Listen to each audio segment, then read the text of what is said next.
This edition of Wild takes a slightly different turn.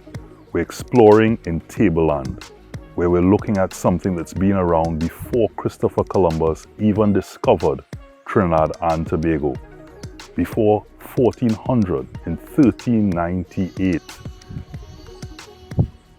This guy, a pineapple. Now, it's not a pine and it's not an apple. It's actually a berry. And the reason it's a berry is because it takes multiple flowers to become a single fruit. It's actually called a multiple fruit. Now these scales here are all multiple flowers to produce this delicious fruit, also known as Ananas commosus. I hope I pronounced that right. Ananas commosus, which actually translates to the Brazilian language from tufi or tupi, which means tufted, excellent fruit. And I must say it is an excellent fruit.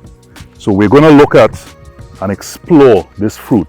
And this takes over 3 years to maturity. Over 3 years. So the next time you go into the marketplace and you see one of these and you decide, wow, I really want to get one of those, know that it takes over 3 years to produce, to come to maturity.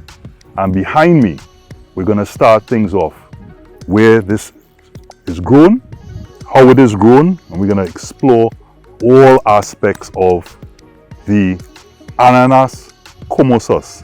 And we're going to fast forward 3 years for you. Hopefully the beard and all that is still intact.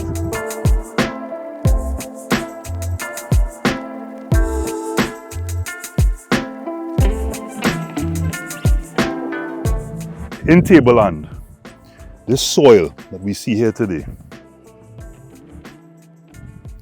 is a sandy type soil, and some may call it sandy sapotay soil, and that's particularly what the pineapple prefers, enjoys, and that's where you get the best product, because it doesn't like a lot of water in the roots.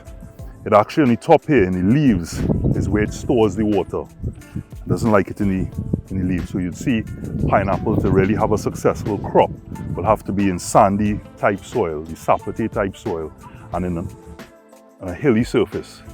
So this is where we're starting off. We're not quite near 3 years as yet, but we're going to see where we can get some more of these, because I'm gonna eat this as a snack.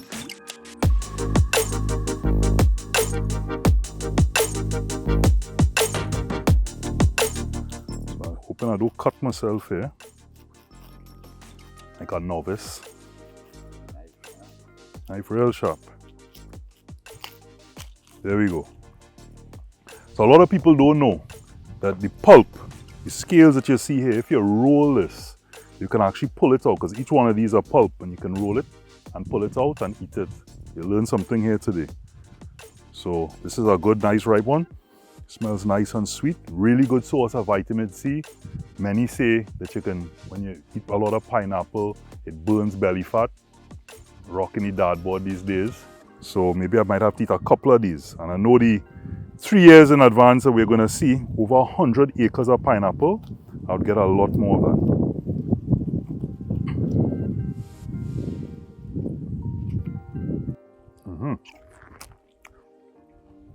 Oh, wow. You don't normally see cooking shows and they go, before they even touch the palate, oh, this is so nice, this is great. And this time you never know, half the time it might be still raw.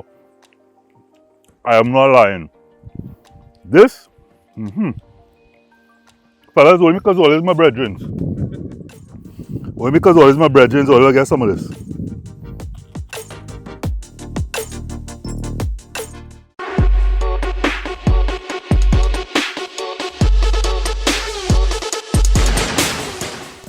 So this is what happens when you fast forward 3 years, you're now seeing all of the pineapple field into its fruition, into its maturity 3 years later. And I would like to say, when you're looking at this, don't do as I'm doing, because I haven't asked permission to be here as yet. So I'm coming through here and it's like the pineapple, these plants are telling me where you're going. Because as the people say in Trinidad and Tobago, again, choke. If you look closely, each one of these leaves, which houses the water to give the pineapple all the nice nourishment, is spiky, as in thorns. So even this plant is, as I say, choking me. So I'm going to meet Ramesh, who actually is going to help me with the exploration. He owns this piece of land. He's fought hard for it. So he owns this piece of land here. And you have to forgive me for my look, because it's been over 3 years I've been trying to get here.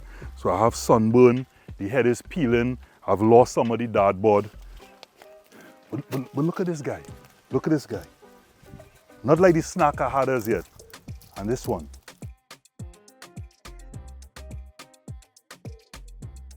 The guy who's really supposed to give me permission to be coming through this part of the jungle of Tableland, because remember, this is wild. He's been doing this for over 50 years. Our exploration guide, Ramesh. Welcome to the Ramsamir Estate.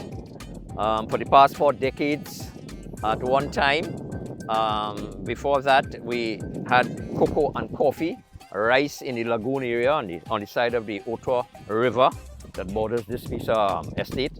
And it's a pleasure, welcoming you for the first time here to experience, the hard labor and whatever that goes into making, this sugarloaf a very, very, very tasty for the tables in Trinidad and Tobago and the families. And for those that don't know, if ever you watch Sesame Street with Cookie Monster, when he was asked to put pineapple and I think mushrooms onto his pizza, it's right here.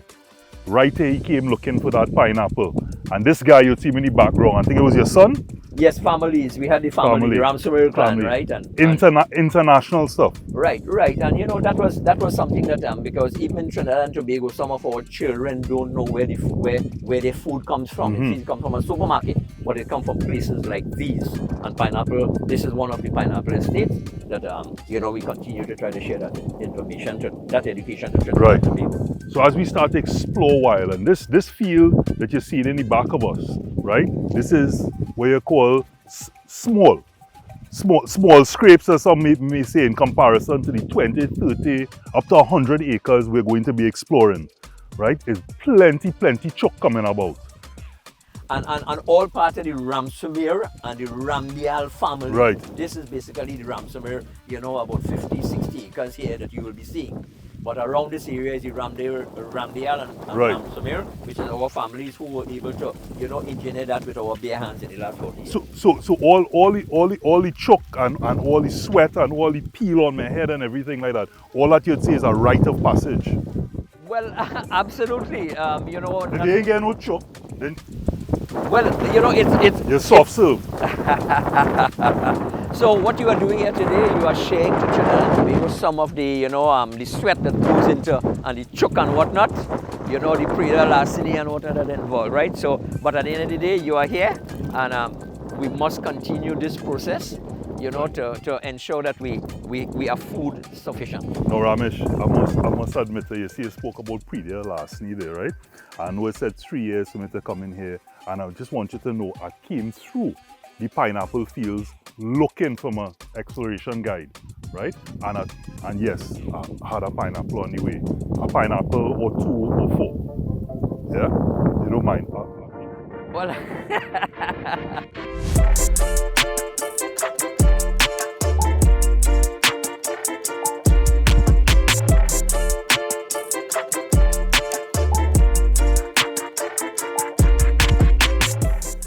look at that juice now. Look at that juice.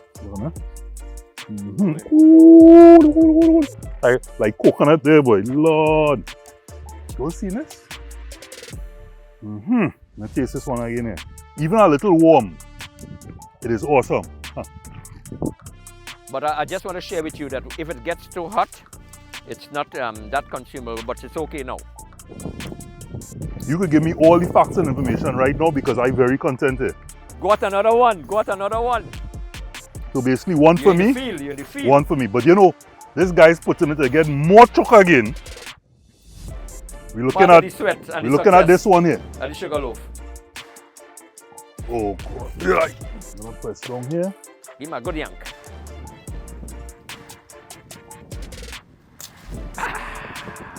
But the sucker and the butter. Expert. Expert. You see me? You see me in the market, you see?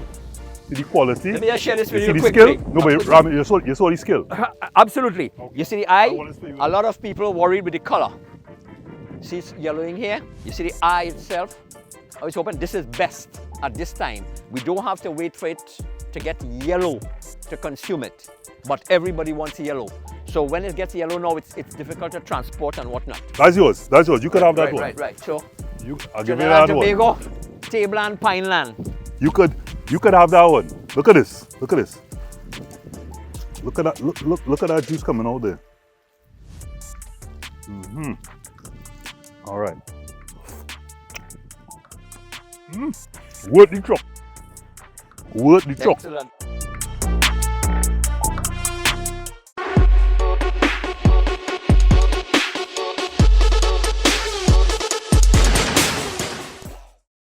Robert, come and see this, come and see this. This is the bees business. Bees are very, very essential for the world and for flowering and for fruiting and what else. It's very, very important. But I hear any bees. there's a limit. Yeah. Right. I hear any bees around me, so I'm wondering if is it apart from, as they say, getting choke and cut, now I might get bee sting. Well, that is also, and to the fruit itself and the flowering process, there's a limitation as to how many bees you want to visit at what point in time because of the cross-pollination. So we control it with some friendly chemicals that at the right time we would disallow the bees from staying too long and cross-pollinating the pineapple. But the chemicals will affect. No, very, very, very environmental friendly. Right, okay. Very important, all So right? the sweetness. So if you look here, see all these bees, and I'm now seeing even Ramesh are also seeing some Jep, So wasp. some wasp and some honey, Jack sugar. Spaniard. Sugar. It's attracting the whole eco cycle goes into play with all fruits and food for the world. All right, so it's very important. I can't blame them because it attracted me to the fields. So the same way they only taken a little bit, I took a lot, which is little to your field, but a lot to myself, and I'm even feeling my mouth little, you know, get a little tired. Right. In addition to that sugar, it was tested in the Caribbean, and the sugar content and the acidic content is exceptional for human consumption. So apart from, you know, it's nice and sweet, and normally they'd say, hey, you could put on weight with that. You're saying that it also helps to cut fat. Absolutely. This is why they call it the ananas comosas. The tufted excellent fruit. Imagine that. I could enjoy it. It's sweet, and on top of that, cut in belly fat. What more you want? It would the choke, it would the possible sting, and the enzyme that ties your mouth up. Centuries ago, a pineapple was foremost on any table. Today, it's no different. In certain parts of the world, you have to pay thousands of dollars for certain varieties. There's a pink pineapple. Another piece of excitement for another time.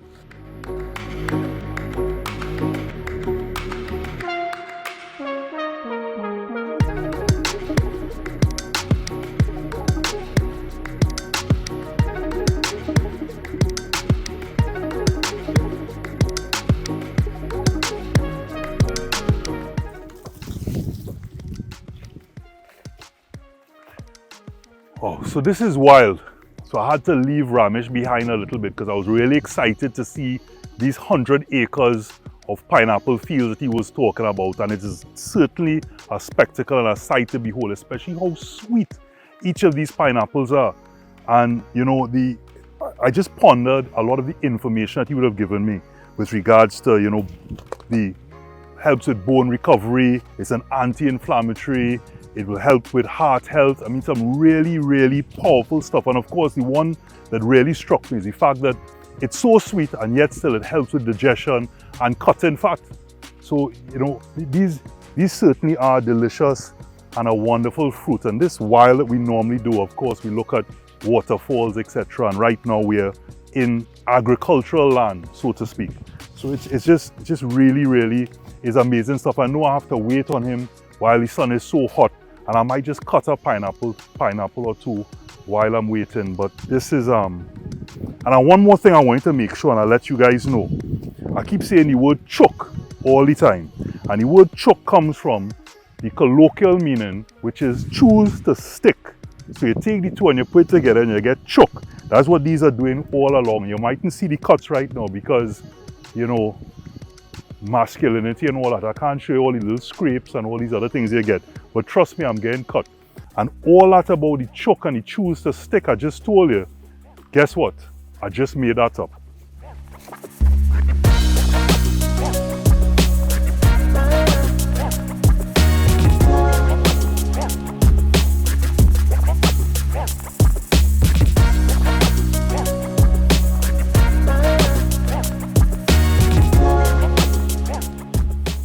So I've certainly lost Ramesh by now as I continue to explore deeper and deeper into the 100 acres of pine field. And here in Tableland, what's really unique about this area as well is the banks that lead over there to the Ottawa River that runs through.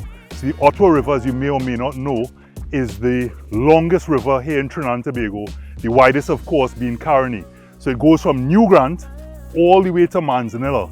And because it runs through these lands, it creates almost like a swampy bit of land, which is really, really great, of course, with the slopes here in Tableland for the pineapple fields.